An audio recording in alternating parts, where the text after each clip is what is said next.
They won't knock. They won't warn. When the crisis hits, when shelves empty and panic floods the streets, the government will act fast. And guess what's at the top of their target list? Not gold, not weapons, canned food. Specifically, 10 key canned goods that are compact, calorie-dense, and shelf-stable. Exactly what FEMA and emergency agencies need to redistribute for the greater good. If you think your stockpile is safe, think again. Confiscation orders already exist. We've seen it in Katrina. We've seen it overseas. And when it begins here, these 10 cans will vanish first. Want to protect your stash and outsmart the system? You're in the right place. Subscribe now for critical survival intel, smart prepping strategies, and warnings the mainstream won't tell you. This isn't fear, it's preparation, and the countdown has already begun. Number 1, canned tuna and sardines. When disaster strikes, protein becomes the most valuable currency in your pantry, and no protein source gets seized faster than canned tuna and sardines. These two compact powerhouses check every box for emergency agencies. High in protein, loaded with healthy fats, extremely shelf-stable, and lightweight enough for mass distribution. That's why they're always at the top of FEMA's food procurement lists, and the first items to disappear when warehouses get cleared for crisis deployment. But this isn't just speculation. It's documented history.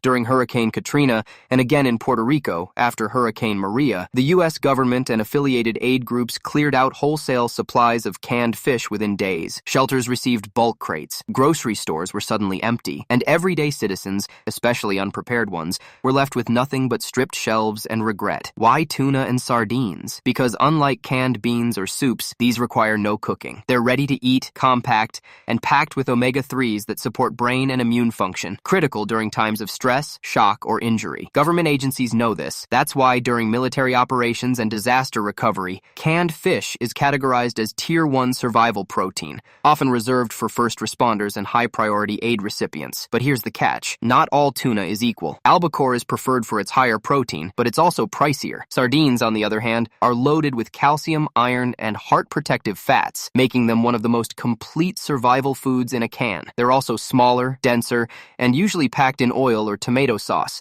extending their energy value per ounce. Now imagine this. A national disaster hits, and the government activates its stockpile strategy. Procurement officers hit up major distributors. Pallets vanish from back rooms overnight. You walk into your local store the next morning, and the entire canned fish section is gone.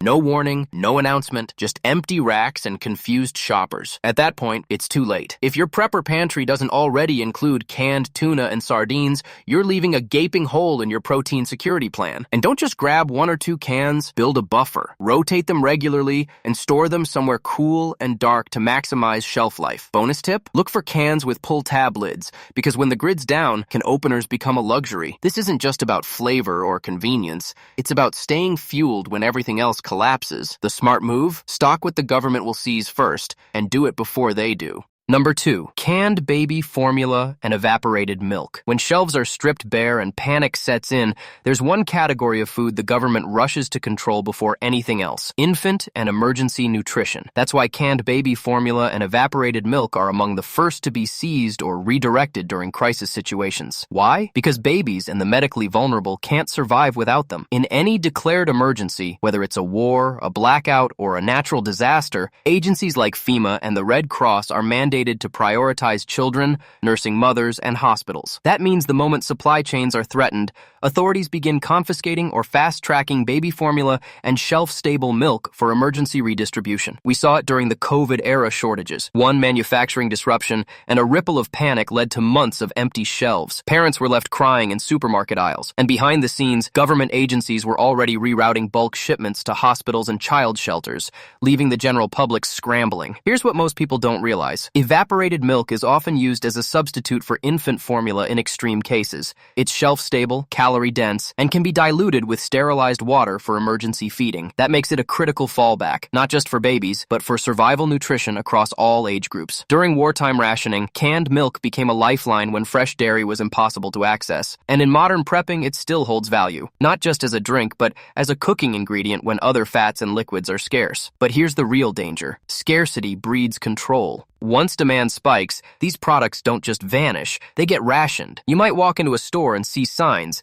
limit 2 per customer, or worse, you won't see them at all. If your prepping plan doesn't account for formula or evaporated milk, whether you have kids or not, you're missing a crucial vulnerability. These cans double as bartering items, emergency calorie sources, and nutrient-rich supplements when meals become minimal. If you're waiting until a crisis hits to stock up on these, you've already lost the race. Make space in your pantry because the government already has them circled on their emergency list. And in a real emergency, they won't be asking, they'll be talking. Number 3, canned tuna and shelf-stable seafood. Canned tuna has always been a pantry staple, but in a full-blown crisis, it becomes something else entirely, a high-value survival protein. That's exactly why government agencies target it early in any emergency supply operation. When the system buckles, shelf-stable seafood is one of the first categories to disappear. Why? Because it delivers what few other canned goods do: protein, omega-3 fats, and a long shelf life. It doesn't require refrigeration, it's lightweight, and it's loaded with nutrients critical for endurance, immune support, and cognitive function, especially in high-stress scenarios. During war, famine, or disaster relief efforts, canned tuna is often included in government-issued rations and emergency food boxes. It's not by chance, it's because tuna provides real fuel. FEMA stockpiles include massive quantities of canned fish for exactly this reason. And when they need to deploy food quickly across disaster zones, this is one of their go-to items. And here's the harsh truth. In a crisis, what the government needs, it takes. First, major warehouse purchases, distributor contracts, and redirected shipping routes are already built into emergency protocols. And once these are activated, the everyday consumer gets locked out. That means you, your family, and your prepping stockpile could be left with the scraps if you haven't already stocked ahead. But there's more. Canned mackerel, sardines, and salmon follow tuna as the next seafood targets.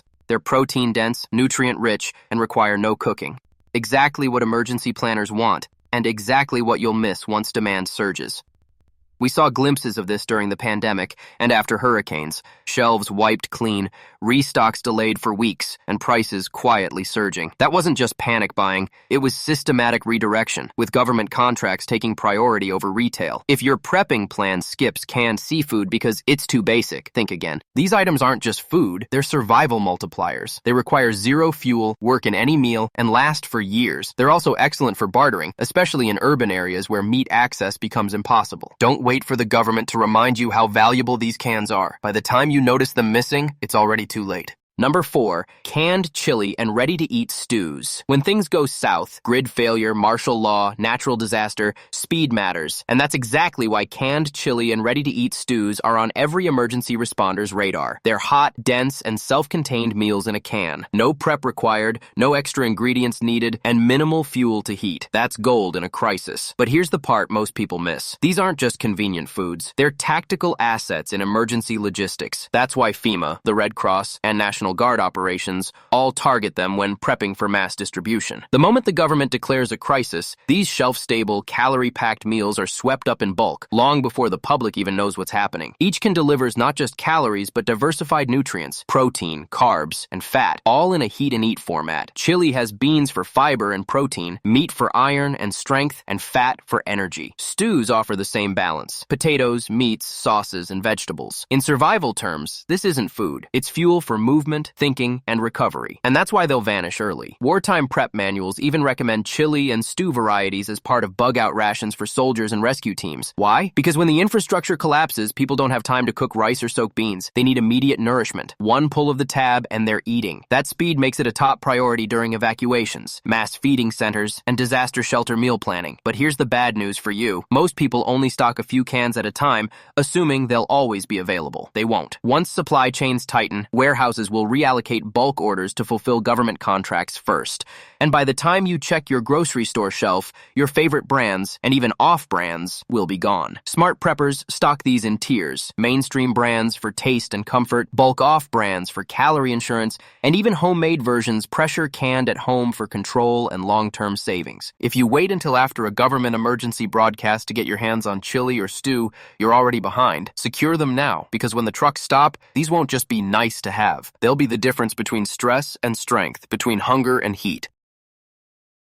Number 5, canned tuna and other shelf-stable fish. When a crisis hits, protein becomes currency, and few sources are as compact, long-lasting, and high in value as canned tuna and its cousins like sardines, mackerel, and salmon. These are not just survival foods, they're tactical essentials, and that's exactly why government agencies seize them early during supply disruptions. Canned fish has what most emergency foods don't: complete protein and omega-3 fatty acids. That means not just calories, but brain fuel, critical for decision-making, stress regulation, and physical endurance in high-pressure situations. That's not speculation, it's backed by military nutrition strategy. Soldiers and field medics rely on shelf-stable fish for precisely those reasons. So when disaster hits, don't be surprised if FEMA trucks aren't just full of water and beans. They're stocked with cans of tuna, too. These foods also have another advantage: they don't require cooking. In a blackout, grid-down event, or urban lockdown, the less you have to cook, the better. Canned tuna is open and eat. No water, no heat, no fire, just pure, usable fuel. But there's a catch. These cans are lightweight, space-efficient, and shelf-stable, which makes them prime for bulk government acquisition. During the early days of COVID, for example, canned tuna vanished from shelves for weeks, not because consumers panicked, but because institutions bought them in massive quantities. Schools, food banks, emergency shelters, they all prioritize canned protein first. If you think you'll just grab a few cans if things get bad, think again. These will be some of the first wiped off the map once federal agencies activate crisis protocols. Smart preppers don't just hoard tuna, they diversify it. Stock different fish types, rotate inventory to avoid spoilage, and include pouches for bug-out kits. Bonus, pouches are lighter and quieter to open, ideal for stealth scenarios. Final thought: in a survival situation, your muscles need fuel, your mind needs clarity, and your supply needs to be portable. That's what canned fish delivers. Don't wait until it's a headline. Stock it before it disappears from the shelf and into government storage. Number 6, canned beans and legumes. At first glance, canned beans might seem too basic to worry about, but in the eyes of the government during a food emergency, these are gold-tier supplies. Cheap, dense, nutritious, and ready to distribute in bulk. That's why they're one of the first food categories to vanish into government reserves the moment disaster strikes. Here's the survival math. Canned beans provide fiber, protein, and slow-burning carbs, all in a single can. That means they keep people full, stabilize blood sugar, and support digestion. In a national crisis, when the priority is to feed millions affordably and quickly, canned beans are the ultimate crowd control food. And unlike dry beans, which require time, fuel, and clean water to prepare, canned versions are heat and eat or even edible cold. That's critical when infrastructure is down or the government is deploying to shelters, refugee centers, or urban food drop zones. You'll never see a crisis ration pack without some form of bean in it, and that's not by accident. But this popularity also creates scarcity. In past supply shocks, from hurricane seasons to pandemic lockdowns, canned beans were wiped clean off store shelves, not by ordinary consumers, but by institutional buyers loading up for large-scale response. Government contracts with suppliers kick in, and suddenly the average prepper is left staring at empty shelves. And let's not forget their long shelf life, up to 5 years or more in proper storage. This makes them ideal not just for government reserves, but also for savvy survivalists. Yet the more predictable their value becomes, the more likely it is that the first major buyers will be agencies, not individuals. If canned beans are still available today, don't wait. Buy in variety: black beans, garbanzos, kidney beans, and lentils. Rotate stock, check for BPA-free linings, and store in cool, dark areas. Survival insight: these aren't just pantry staples, they're priority assets. Because when the system gets stressed, the first foods to vanish are the ones that can feed the most people for the least money. Number 7, canned fruit in syrup. Sweet, shelf-stable, and seemingly harmless, canned fruits in syrup are one of the most underestimated crisis foods on the market. But don't be fooled by the sugary comfort. In a real emergency, the government knows exactly why these cans disappear fast. They offer energy, hydration, and psychological relief. 3 things in dangerously short supply when chaos hits. Let's break it down. These aren't just desserts in a tin. Canned fruits like peaches, pears, and pineapples are loaded with simple carbohydrates that provide quick energy, especially when combined with the syrup they float in. That syrup? It's essentially sugar water. Easy calories that become critical for children, elderly, and undernourished populations during large-scale food crises. And then there's hydration. In disaster scenarios where clean water is scarce or rationed,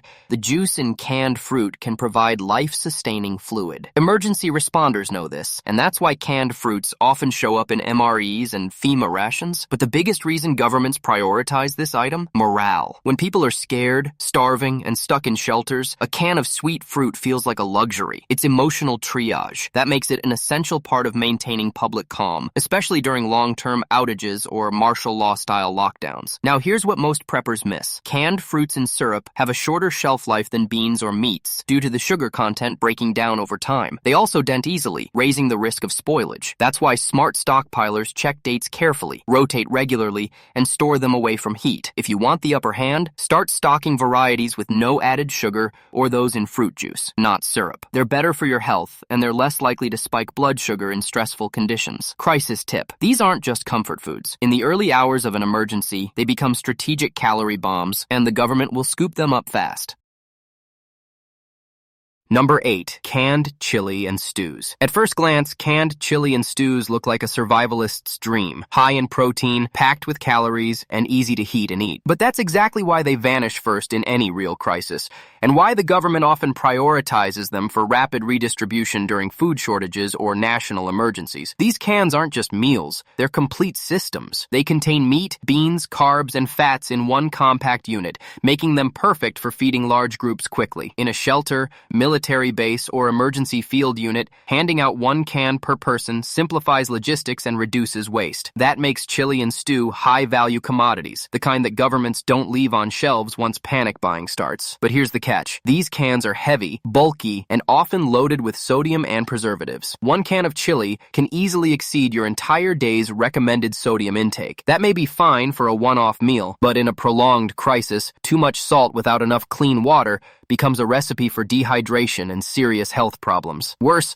many brands cut corners with low-quality meats, starchy fillers, and artificial thickeners to bulk up their products. That means while you might feel full, you're not necessarily getting the quality protein and fats your body actually needs in a high-stress survival situation. If you're stockpiling, here's the smart move. Keep a few of these for fast calories, but don't rely on them as your core fuel. Instead, create your own chili and stew bases using dehydrated beans, freeze-dried meat, and powdered stock. Ingredients that weigh less, store longer, and can be tailored to your dietary needs. Reality check. If you wait too long, these cans will disappear from stores, not because they're convenient, but because they're government ready. In short, if it's a full meal in a can, it's already on someone else's priority list. Stock smart, before these ready-to-eat rations are gone. Number 9. Canned fruit in syrup. At first glance, canned fruit seems like a luxury item in a crisis, something sweet, comforting, and vitamin-rich. But when it's packed in syrup, especially heavy syrup, it becomes a ticking time bomb in your emergency pantry. And guess what? That's precisely why it's often among the first items seized or redirected during a national emergency response, especially for vulnerable groups like children and the elderly. Why? Because canned fruits in syrup offer instant calories and glucose,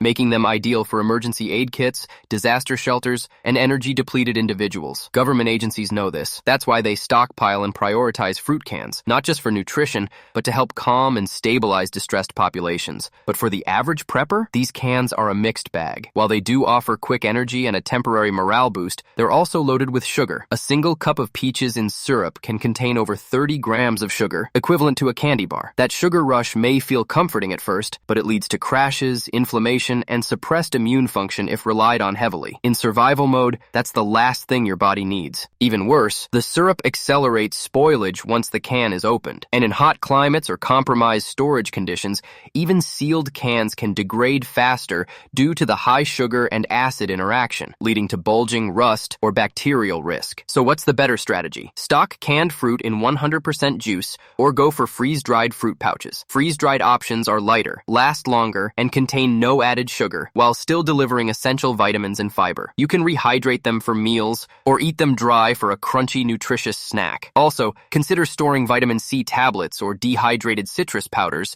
to supplement nutrients without relying on sugar-drenched cans. In long-term scenarios, you want to preserve energy, not waste it managing sugar spikes and nutritional gaps. Bottom line, canned fruit in syrup may taste like comfort, but in a crisis, it's not the comfort you need. It's balance, control, and smart nutrition. And once things go south, these cans won't stay on shelves for long. Either you grab them early, or someone else will. Number 10. Canned stews with mixed meat. On the surface, canned stews seem like a smart prep, hearty, high in protein, and packed with calories. But these all-in-one meals often hide more problems than solutions, especially when survival depends on precision nutrition and long-term reliability. Most canned stews contain a mishmash of cheap meat cuts, thickened gravy, and starchy fillers like potatoes or pasta. And while they promise complete meals, the reality is they're high in sodium, low in actual protein, and often lacking fiber. One might have over 100 milligrams of salt,